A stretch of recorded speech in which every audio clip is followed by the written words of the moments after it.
আল্লাহ পাকের পরিকল্পনা দেখুন, যে নবী মুহাম্মদ সাল্লাল্লাহু আলাইহি ওয়াসাল্লামকে মক্কা থেকে তাড়িয়ে দিচ্ছে মানুষ, আল্লাহ রাব্বুল আলামিন সেই মক্কা নবীর পায়ের সামনে এনে দিলেন। সুবহানাল্লাহ।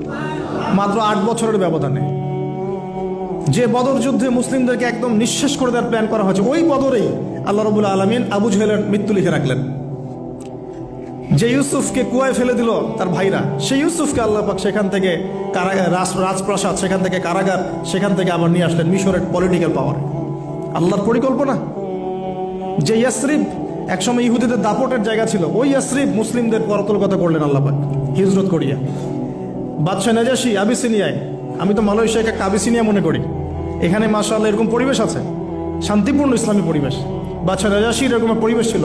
বাদশাহ নাজাশী কিন্তু মুসলিম ছিল না, সে খ্রিস্টান ছিল। তারপরেও নবীজি বলতেন বাদশাহ নাজাশীর রাজ্যে কেউ জুলুমের শিকার হয় না। সুবহানাল্লাহ। যদিও সে মুসলিম ছিল না, ওখানে ইসলাম নিয়ে গেলেন আল্লাহ পাক, ওখান থেকে পুরো আফ্রিকা ইসলাম ছড়িয়ে পড়লো। সুবহানাল্লাহ।